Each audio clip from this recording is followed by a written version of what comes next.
source de vie et de mort. L'eau emporte les cadavres, efface les indices et détruit les preuves. Pour les enquêteurs, l'eau est une adversaire rusée. Pour les criminels, elle est une complice de choix. Car pour le crime parfait, un peu d'eau suffit.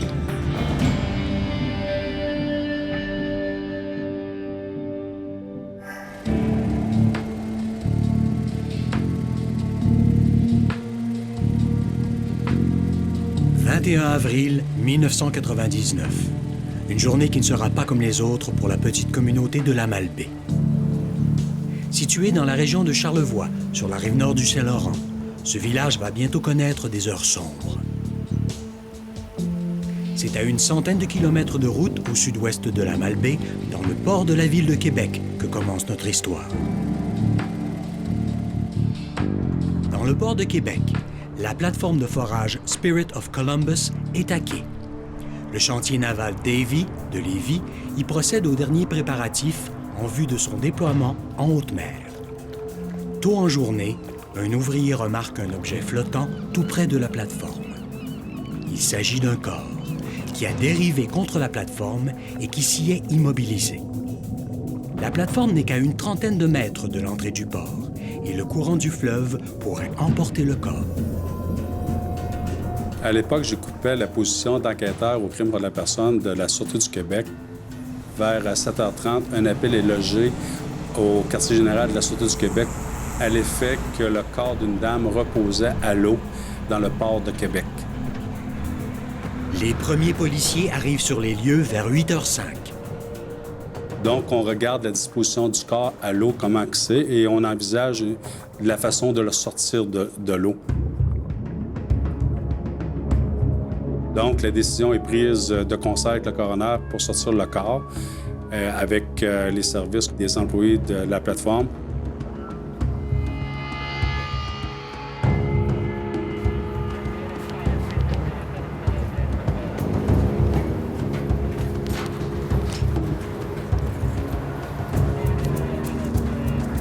Une fois le corps sorti de l'eau, il est déposé sur le quai et examiné de plus près.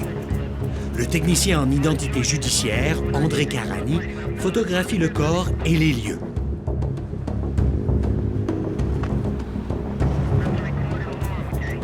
Le corps était en décomposition. On pouvait dire qu'il y avait peut-être 24 heures qui était dans l'eau. Il n'y avait rien de spécifique là, sur le... à part les ecchymoses, les marques qu'on pouvait constater là, à première abord. Mais il n'y avait rien pour dire là, que ça faisait énormément longtemps que le corps était dans l'eau. Une fois l'inventaire photographique réalisé, on procède alors à un premier examen du corps. On s'aperçoit qu'il s'agit d'une femme d'une cinquantaine d'années. Elle est habillée d'un vêtement sport. Elle porte certains bijoux et elle a une présence d'ecchymose au visage. Elle a le visage tuméfié. Donc, on décide d'emmener le corps à la morgue de Québec, où qu'on va pouvoir procéder à une vérification du corps. Ça va nous permettre de fouiller, voir si elle a sur elle des cartes d'identité, qu'on puisse procéder à une identification. Une fois à la morgue, le coroner et André Carani entreprennent un examen plus précis en ayant soin de ne pas contaminer la dépouille d'aucune manière. Le technicien André Carani découvre certains bijoux comme une montre, des joncs aux doigts, un porte-clés qui provient de Mazda Charlevoix à Baie-Saint-Paul. Pour toute pièce d'identité, les policiers ne disposent que d'un trousseau de clés retrouvé sur le corps. Aussi mince soit-elle, cette simple piste suffit toutefois aux enquêteurs de la Sûreté du Québec. Ils se tournent vers le Centre de renseignement policier du Québec, le CRPQ. Cette base de données est constamment consultée et alimentée par les corps policiers du Québec. Des milliers d'informations y sont consignées chaque jour. De la simple contravention à la disparition de personnes jusqu'au meurtre le plus crapuleux. Je fais une demande à notre analyste Daniel Hamel afin de vérifier avec la correspondance de la personne trouvée, c'est-à-dire le vestimentaire qu'elle a sur elle, la grandeur, la physionomie, voir si dans notre système, s'il n'y a pas une dame disparue qui correspond au corps qu'on vient de trouver dans le port de Québec. Et le résultat est négatif, on n'est pas capable d'identifier ce corps-là. Donc, il est décidé, de concert avec le coroner, de transporter le corps à la morgue, à la salle d'autopsie de Montréal pour une autopsie judiciaire qui va se faire le lendemain. 22 avril, 9 h, Montréal. L'autopsie révèle un fait étonnant. Lors de l'autopsie, on peut déterminer que la personne n'est pas décédée depuis longtemps. On parle de 24-48 heures maximum que le corps aurait pu séjourner à l'eau. Et suite à ces vérifications sur le corps, effectivement, il constate qu'il y a plusieurs ecchymoses sur le corps. Donc, la victime a été battue avant sa mort. Et il constate aussi qu'elle est morte par strangulation parce que certains signes d'évidence de cassure de vertèbres et des os de l'œsophage. Donc, on est face à un meurtre présentement et la victime n'est toujours pas identifiée. Plus tard en journée du 22 avril, dans la communauté de la Malbaie au nord-est de Québec, la police municipale locale reçoit un appel de la fille d'une résidente qui désire rencontrer un agent de la paix. C'était en début de chiffre, un peu après 16h30. Je me rends à un domicile, rencontrer 3 membres de la même famille. Ce qu'ils voulaient m'informer, c'était la disparition de leur mère qui était absente du domicile. Mais tout de même, l'agent Tremblay procède à une fouille sommaire du domicile de Lucette Boily en compagnie d'une de ses filles.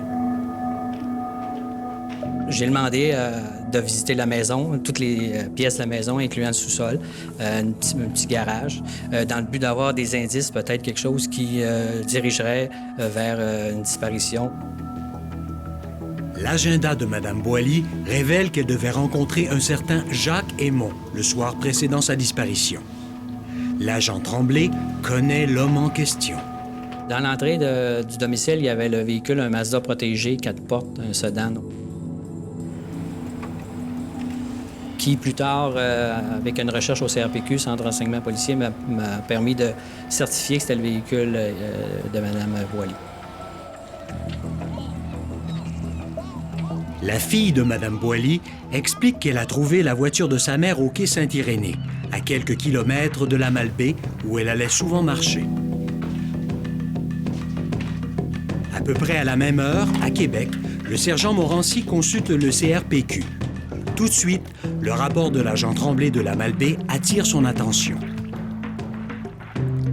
Le corps découvert le jour précédent dans le port de Québec serait-il celui de la disparue de la Malbaie?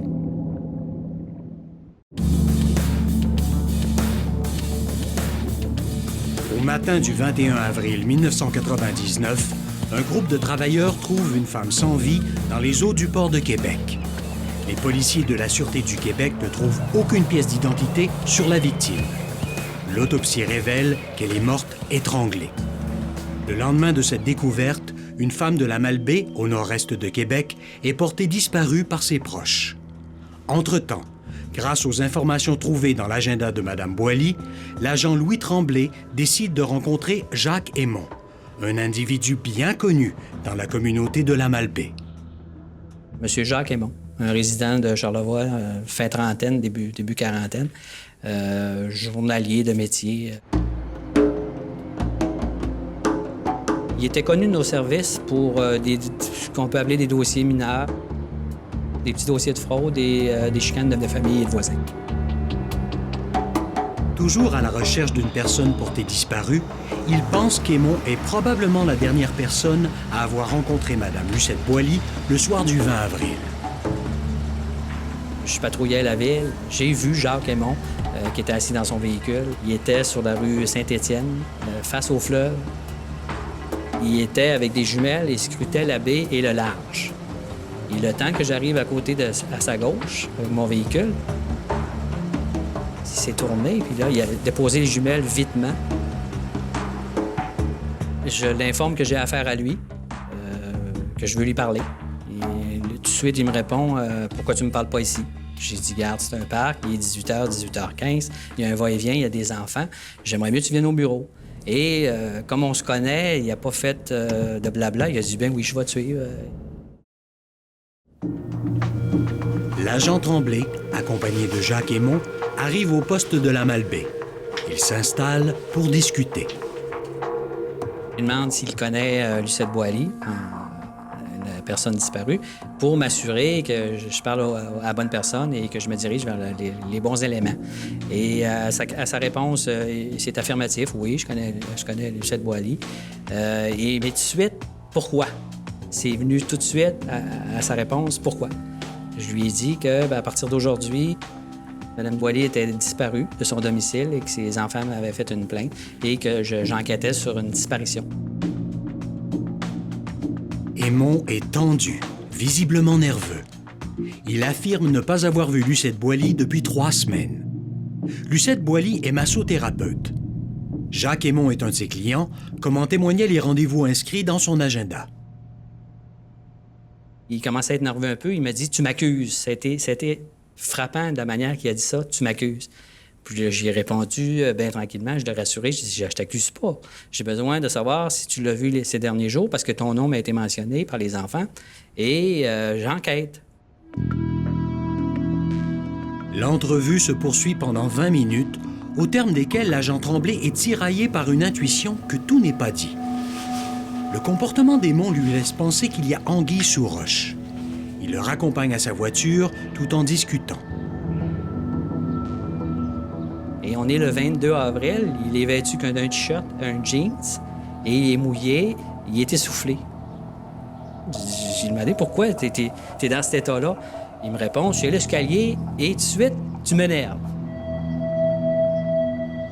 Malgré le temps frais de ce début de printemps 1999, Aymon est en sueur. Je trouvais qu'il avait changé de comportement là, et trop vite physiquement. Son corps parlait. Là. Il transpirait en plein 22 avril, 6h, 6h15 le soir. Il n'est pas habillé. C'est pas si chaud que ça, le 22 avril à Charlevoix.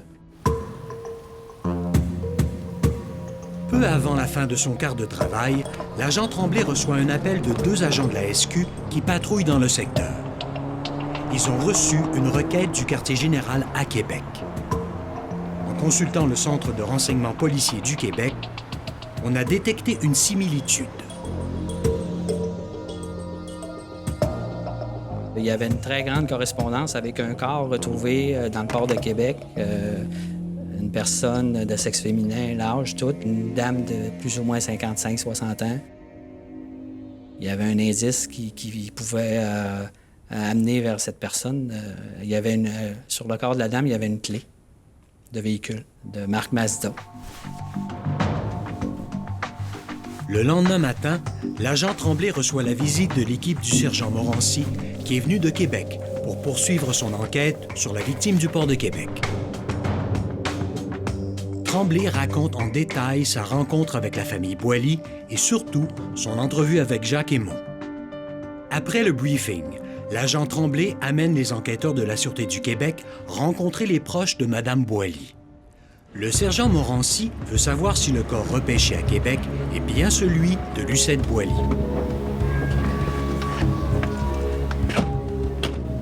On s'est stationné dans l'entrée de la victime. Il y avait une fille de la victime qui était dans la maison, en pensant qu'on venait donner des détails, tout ça.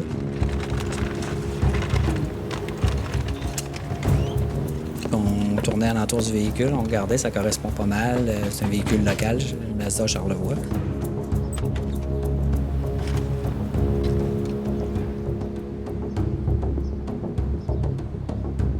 Richard Morancy a profité de frapper à la porte pendant que le technicien tentait de déverrouiller le coffre.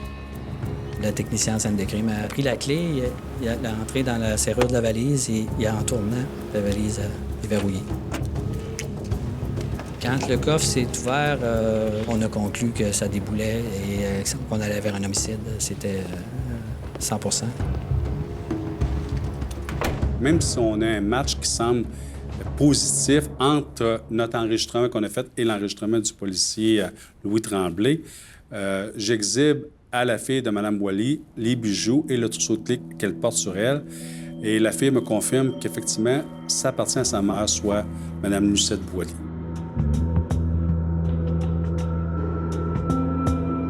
La famille de la victime confirme que Lucette Boily avait bel et bien rendez-vous avec Jacques Aymon le soir où elle est disparue. Cette contradiction avec la version d'Aymon, qui affirme ne pas avoir vu Mme Boily depuis 3 semaines, ainsi que son malaise apparent pendant l'entrevue du soir précédent, pousse le sergent Morancy à s'attarder à ce suspect. Donc, je rencontre la fille de Mme Boily. Elle me fait part de certaines révélations, entre autres que le 12 avril, elle prenait une marche avec sa mère et que sa mère lui signale que dernièrement, il y a un individu qu'elle connaît qui lui a remis une enveloppe pouvant contenir des billets de banque pour au moins 35 000 $. Et pourquoi que Jacques Aymon lui avait donné cet argent-là? Il lui disait avoir hérité de cet argent-là, que ça lui occasionnait des problèmes de couple, que sa conjointe dépensait trop d'argent, puis tant qu'à avoir des problèmes, il voulait en faire bénéficier un autre. Il avait mis Mme Boily en garde de ne pas ouvrir l'enveloppe immédiatement, d'attendre le prochain rendez-vous. Mme Boily était curieuse et elle a ouvert cette enveloppe-là, puis c'était pas des billets de banque, c'était des découpures de magazines de la même grandeur que des billets de banque. Cette histoire de faux billets, d'enveloppes et d'héritage ne satisfait pas les enquêteurs. Le sergent Morancy n'a que les dires de la fille de la victime comme explication, mais la théorie d'une fraude commence à se préciser. La fille de Lucette Boily me signale également que le soir du 20 avril, peu de temps avant sa disparition, elle était avec sa mère. Et sa mère l'informe qu'elle sera à un rendez-vous au quai de Sainte-Irénée, rencontrer l'individu qui lui a remis l'enveloppe. La fille de Mme Boily lui suggère de ne pas se rendre à ce rendez-vous-là. Elle dit « C'est de la foutaise, va pas à cette rencontre-là, c'est un fou, va pas là. » Et Mme Boily a dit « Non, elle dit, je vais y aller, je vais quand même me faire plaisir. » Puis lui dire qu'il rit de moi. Puis qu'est-ce qu'il m'a remis? C'est de la foutaise. Malgré les mises en garde de sa fille, le soir du 20 avril, la victime va tout de même à la rencontre du suspect à quelques kilomètres de la Malbaie, au quai Sainte-Irénée. Nous nous rendons au quai de Sainte-Irénée dans le but de faire la tournée des voisins qui restent à proximité du quai afin de pouvoir identifier des personnes qui auraient pu voir soit Mme Boily ou M. Aymon au quai de Sainte-Irénée le 20 avril ou tout au plus leur véhicule. Et nous rencontrons une résidente qui reste face au quai qui nous dit que ce soir-là, elle a aperçu un véhicule arriver sur le quai et peu de temps après, un autre véhicule se stationnait en parallèle à ce véhicule-là. Une personne d'un des véhicules est sortie pour rejoindre l'autre et partir ensemble. Un fait particulier qu'elle remarque, c'est que la personne qui sort d'un véhicule pour aller s'asseoir du côté passager dans l'autre porte un imperméable de couleur jaune. Et on le sait, Mme Boily est partie avec un coat jaune. Le cumul des faits dans cette enquête amène de plus en plus les policiers à considérer Jacques Aymon comme leur principal suspect. Notre inquiétude, c'est de perdre des éléments d'enquête qui pourraient se retrouver dans le véhicule du suspect. Le 24 avril, le sergent Morancy obtient 2 mandats de perquisition. Un premier pour l'automobile du suspect, une Oldsmobile 4 portes, et l'autre pour sa résidence. Le 25 avril, on perquisitionne le logement de M. Aymon. Son véhicule est emmené au poste de la Sûreté du Québec de Malbaie et le suspect y est dirigé vers la quartier générale de Québec pour interrogatoire. 2 autres détectives sont chargés de l'interrogatoire d'Aymon. Selon la loi, ils ont le droit de garder Aymon pendant 24 heures avant de porter des accusations. Sans quoi, au-delà de ce délai, ils devront lui rendre sa liberté.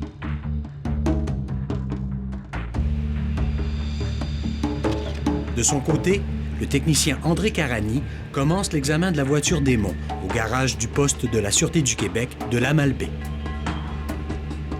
Ce qu'on cherche, c'est la relation avec la victime. Y a-t-il des traces, des marques spécifiques dans le véhicule? As-tu été dans ce véhicule-là?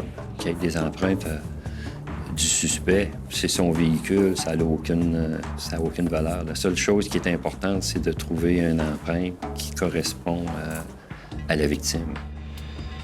Dans ce cas-là, on avait fait une recherche à la poudre noire pour trouver des empreintes ou des traces de sang. Pendant que Carani s'affaire sur le véhicule Démon, celui-ci est soumis à un interrogatoire serré au quartier général de la SQ, à Québec.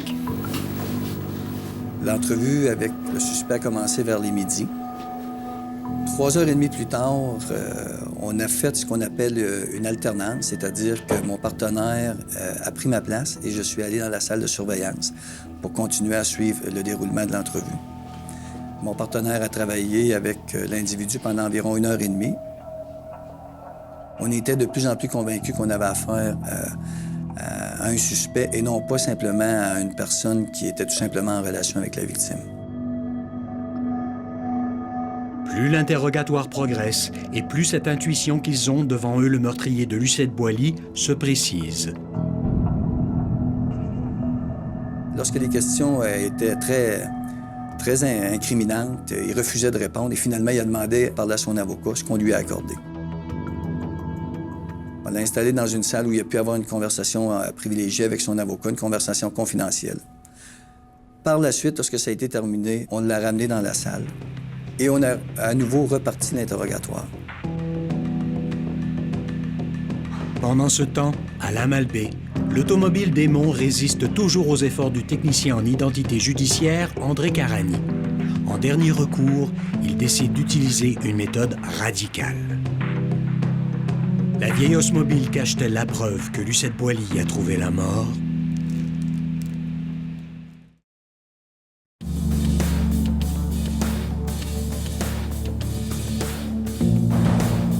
Le 21 avril, un groupe de travailleurs retrouve une femme sans vie dans les eaux du port de Québec. L'autopsie révèle que Lucette Boily est morte étranglée. Une de ses connaissances, Jacques Aymon, est le principal suspect. Les enquêteurs sont convaincus qu'ils ont trouvé leur homme. Il leur reste à mettre à jour la preuve qui l'incriminerait.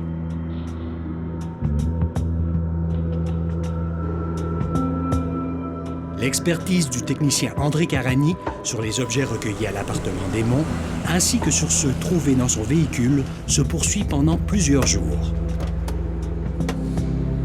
En fait, plus d'une centaine d'objets divers ont été saisis, et tous font l'objet d'une analyse systématique. Dans ce véhicule-là, il y avait énormément de choses, des papiers, des bouteilles, des cannes de lubrifiant, des Kleenex, des revues, dans tout le véhicule, à l'arrière comme à l'intérieur, à l'avant, sur les sièges, un ramassis de toutes sortes de choses. Malheureusement, les efforts d'André Carani ne produisent aucun résultat.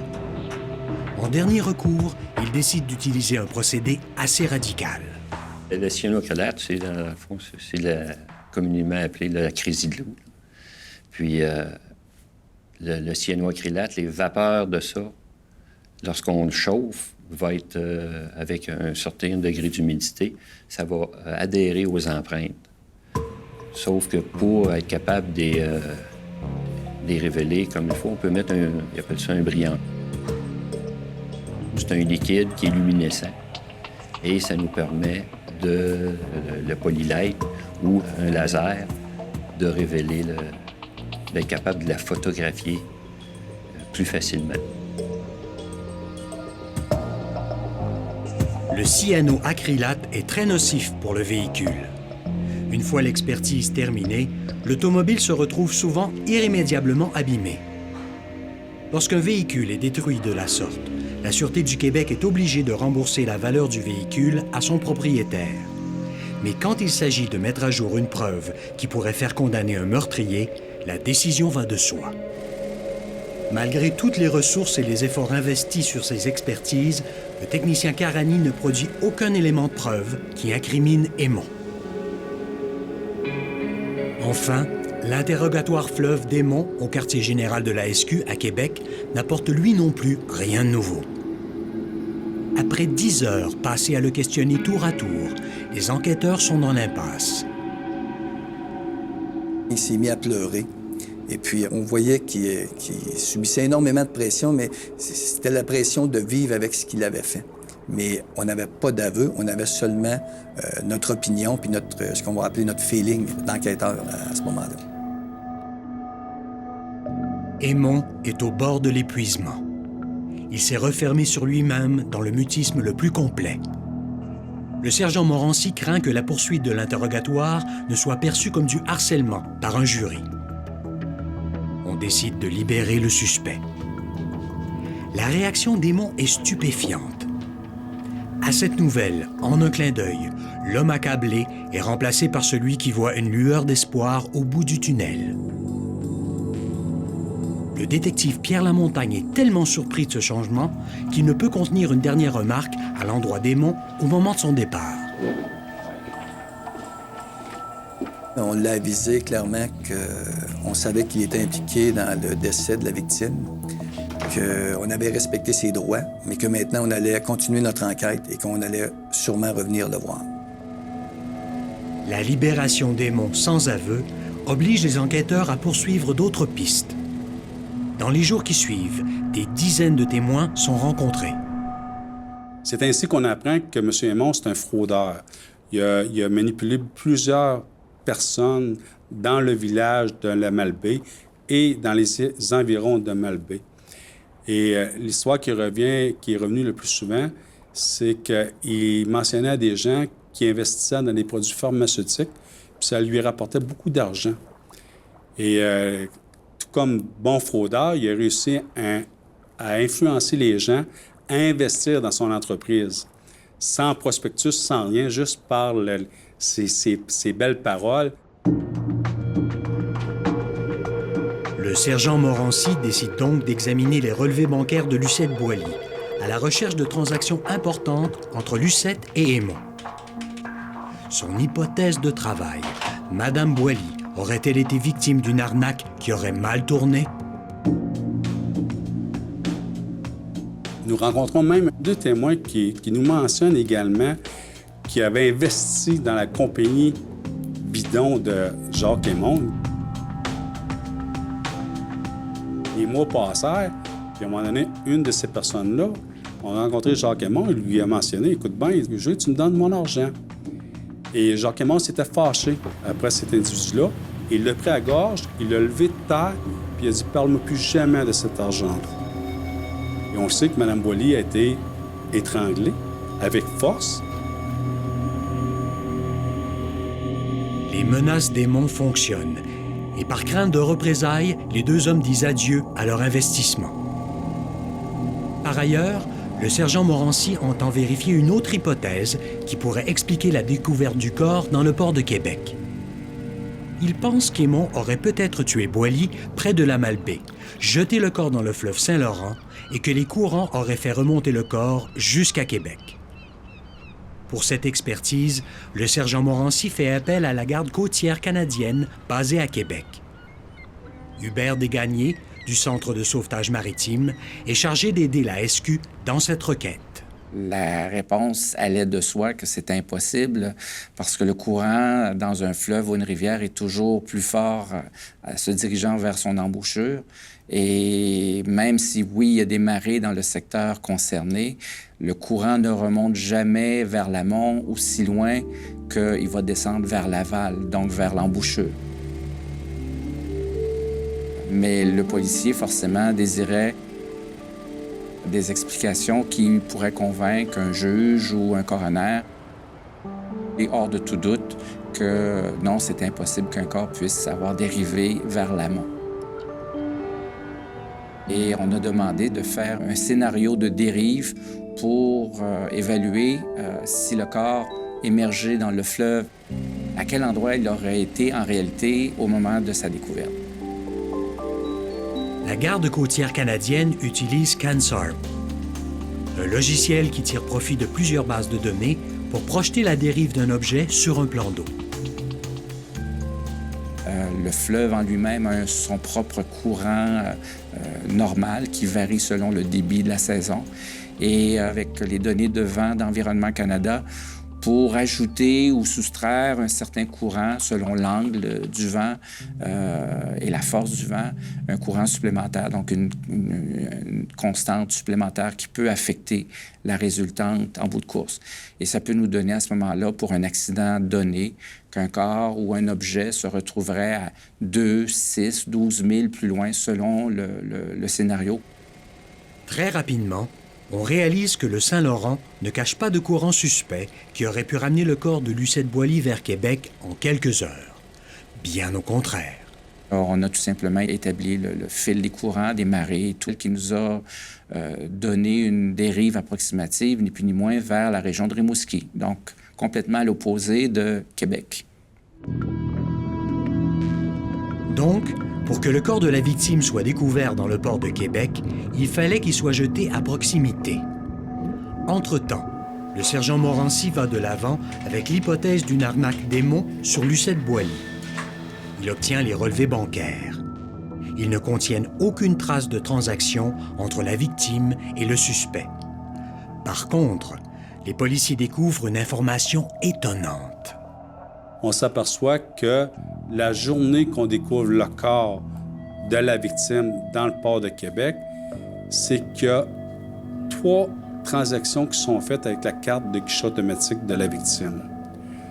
Une première aux alentours de 8 heures le matin au restaurant Le Petit Régal de Baie-Saint-Paul et 2 autres au guichet automatique de Beaupré, guichet automatique de la Banque nationale. La famille de Lucette Boily explique aux policiers que leur mère ne possède qu'une seule carte bancaire, qu'elle portait toujours sur elle, dans son sac à main. Un fait particulier, c'est que Mme Boily avait noté son numéro de NIP de sa carte sur un bout de papier qu'elle laissait dans sa sacoche avec la carte de guichet automatique. Le sergent Morancy dépêche une équipe d'enquêteurs au restaurant de Baie-Saint-Paul et une autre à la banque de Beaupré. Il tient enfin une piste solide qui pourrait le mener directement au tueur. On se dirige au restaurant Le Petit Régal de Baie-Saint-Paul pour tenter d'identifier les clients réguliers. Nous rencontrons plusieurs de ces clients-là qui nous affirment qu'effectivement, ce matin-là, ils ont vu un couple arriver qui n'a pas l'habitude de venir déjeuner et ils font une description physique du monsieur en question. Grand, costaud, avec un hausse mobile 4 portes et une dame qui l'accompagnait. Et plusieurs clients nous confirment le tout. Mais la photo démon, dont se servent les policiers pour amener les clients du Petit Régal à l'identifier, a été tirée lors d'une arrestation antérieure, il y a plusieurs années. On doit prendre une vieille photo que les archives de la police de Malbaie possèdent dans leur filière.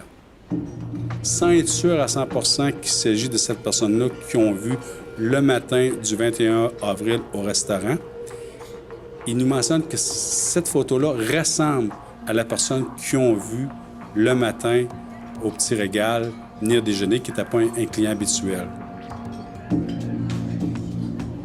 Devant l'impossibilité des clients du Petit Régal de confirmer formellement l'identité démon sur la foi de la vieille photo, le sergent Morancy demande à un juge un mandat spécial. J'ai une rencontre avec le procureur de la Couronne pour obtenir des mandats pour obliger soit le suspect et sa conjointe à vous suivre, procéder à une prise de photo et constituer un autre line-up photographique et de retourner éventuellement voir les clients du restaurant dans le but de voir si avec des nouvelles photos récentes, on est capable d'identifier formellement, cette fois-ci, M. Aymon. 15 jours après la découverte du corps de Lucette Boily, Jacques Aymon et sa partenaire sont interpellés et amenés au poste de la SQ à la Malbaie. le sergent Morancy réussira-t-il avec une nouvelle photo à faire identifier formellement son suspect numéro 1? Le 21 avril 1999, on retrouve une femme sans vie dans les eaux du port de Québec. L'autopsie révèle qu'elle est morte étranglée. Elle s'appelle Lucette Boily. Fraudeur notoire, Jacques Aymon est le suspect numéro 1. Les policiers apprennent qu'une carte bancaire de la victime a été utilisée après sa mort. En retraçant là où la carte a servi, ils essaient de confirmer qu'Aymon est celui qui l'a utilisée. Aymon et sa conjointe sont amenés au poste de la SQ de la Malbaie pour une séance de photos. Pendant que le technicien en identité judiciaire procède aux photographies avec Aymon, dans une autre pièce, le sergent Morancy s'entretient avec la partenaire du suspect. On lui pose des questions sur le 20 avril. Qu'est-ce qu'elle a fait dans cette journée-là? Si elle se rappelle, qu'est-ce qu'elle avait fait avec son conjoint? Elle nous dit oui, elle dit le 21 avril, avec Jacques, on est parti très de bonne heure le matin. On s'est dirigé à Baie-Saint-Paul. On a arrêté au restaurant Le Petit Régal. On a déjeuné à cet endroit-là. Et c'est Jacques qui a payé la facture. Ensuite, elle mentionne qu'ils se sont dirigés à Beaupré. Ils sont arrêtés dans un petit centre d'achat. Et son conjoint lui a dit avoir un appel téléphonique à faire. Elle nous identifie dans quel coin du centre d'achat qui est rentré. Ça correspond à la porte d'entrée du guichet automatique. Enfin, les enquêteurs possèdent assez de preuves pour arrêter Aymon pour meurtre. Aymon est conduit encore une fois au quartier général de la SQ à Québec pour un deuxième interrogatoire. Là, Aymon est confronté aux révélations de sa partenaire. D'abord, premièrement, il voulait parler à sa conjointe. On lui a expliqué qu'il ne pouvait pas lui parler, mais on lui a montré la déclaration qu'elle nous avait donnée. Après qu'il ait pris connaissance de cette déclaration-là, il s'est mis à genoux dans la salle d'entrevue, puis là, il demandait pardon. Puis là, il voulait voir un prêtre. Puis là, on lui expliquait que c'était pas la procédure. Et là, tranquillement, il s'est réinstallé. Le suspect nous a donné une version des incidents dans lequel il confirmait ce qu'on savait déjà, c'est-à-dire qu'il était impliqué directement dans la mort de la victime, que le crime avait eu lieu dans la région de la Malbaie, que par la suite, il avait transporté le corps jusqu'à Québec, où il l'avait jeté près du Vieux-Port. Suite aux aveux en règle d'Aymon, le sergent Morancy l'accompagne pour un voir-dire, une procédure courante dans le cas d'aveu. On refait le trajet entre le lieu du meurtre et le port de Québec. Ils se rendent d'abord à Cap-aux-Oies, à quelques kilomètres de la Malbaie, là où Aymon avoue avoir étranglé Lucette Boily. Nous arrêtons dans un premier temps au provisoire de Beaupré, où ce que Jacques Aymon nous mentionne avoir jeté les effets de la victime, soit le code jaune et sa bourse dans un conteneur. Ensuite, nous nous dirigeons à la plage de Cap-aux-Oies. Et là, Jacques Aymon nous identifie l'endroit où il dit avoir tombé avec Lucette Boily.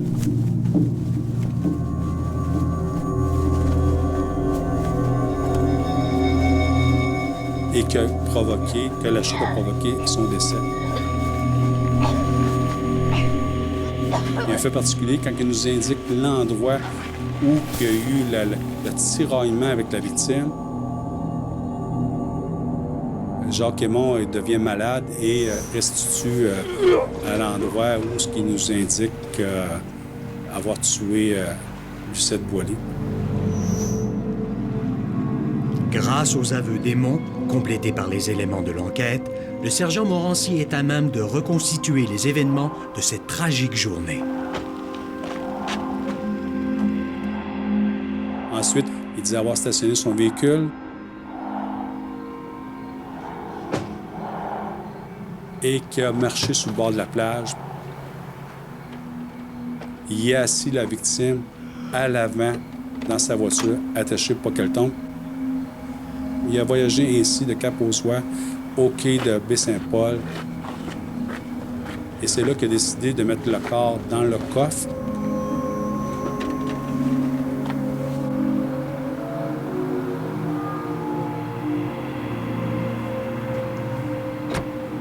Donc, au quai de Baie-Saint-Paul, il la met dans le coffre et se dirige vers Québec.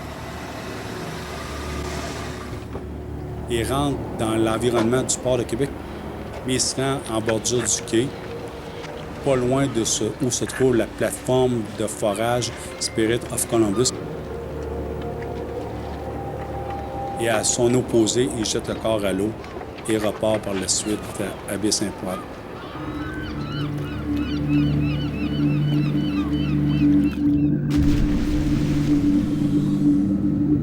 Avec la confession d'Aymon, les policiers sont en mesure de retracer avec assez d'exactitude ses agissements après qu'il se soit débarrassé du corps. Le matin, quand il est revenu à la Malbaie, il a lavé son véhicule au complet à 6 heures du matin. Donc, il a passé l'aspirateur, il l'a lavé intérieur-extérieur. Donc, nous retournons voir les voisins à savoir s'ils n'ont pas perçu ça le matin, Jacques Aymon, nettoyer son véhicule. Et encore là, c'était négatif. Il n'y a personne à cette heure-là qui s'est aperçu que Jacques Aymon avait nettoyé son véhicule. Ça peut venir expliquer le fait aussi qu'on ne trouve pas aucun élément dans le véhicule quand on fait nos expertises. Jacques Aymon a pris bien soin de tout nettoyer son véhicule.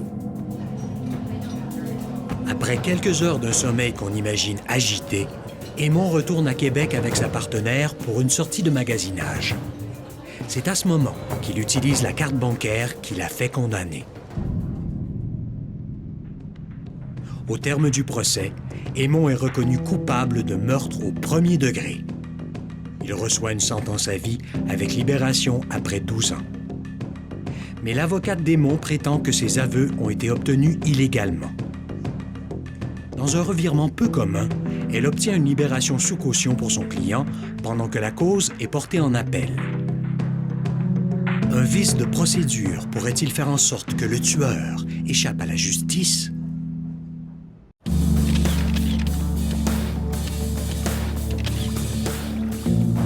Fin avril 1999, une femme sans vie est repêchée des eaux du port de Québec. L'autopsie révèle qu'elle est morte étranglée. Elle s'appelle Lucette Boily et avait été portée disparue par sa famille de la Malbaie. Jacques Aymon, une connaissance de la victime et un fraudeur notoire, est le suspect numéro 1. Les policiers découvrent les commerces où une carte bancaire de la victime a servi après sa mort.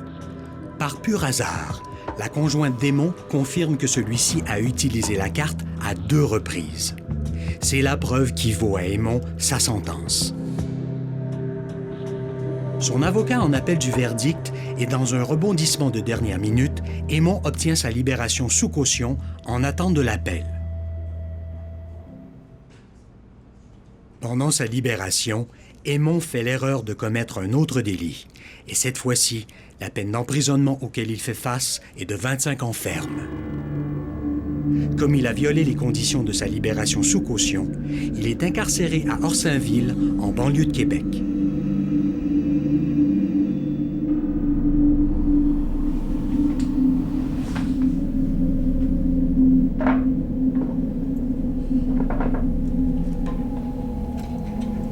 Laissé à lui-même, certain qu'il finira ses jours sous verrou, le 30 octobre 2000, Aymon est retrouvé pendu dans sa cellule.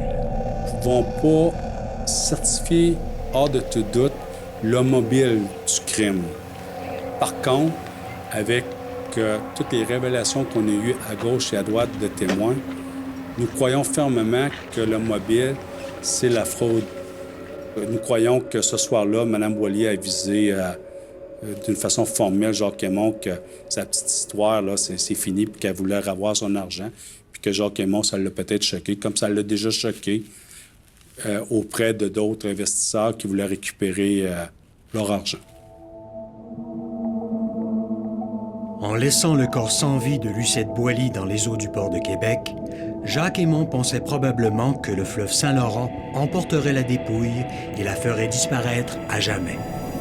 il pensait sûrement que marée et courant seraient son allié dans un crime parfait.